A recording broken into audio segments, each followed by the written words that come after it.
সব সময় আল্লাহর কাছে এই দোয়াটা যেন আমরা করি, আল্লাহ কিয়ামতের দিন তুমি আমার হিসাব নিও না, আল্লাহ তুমি আমার বিচার বসিও না, আল্লাহ তুমি দয়া করে আমারে মাফ করে দিও। আল্লাহ যার বিচার করবেন ও জাহান্নামে যাবে, আর যার বিচার করবেন না সে জান্নাতে যাবে।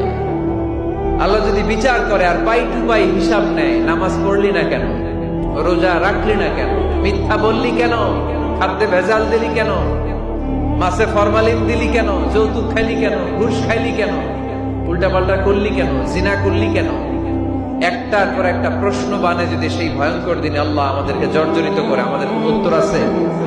সেদিন আমাদের বাঁচার কোন উপায় আছে?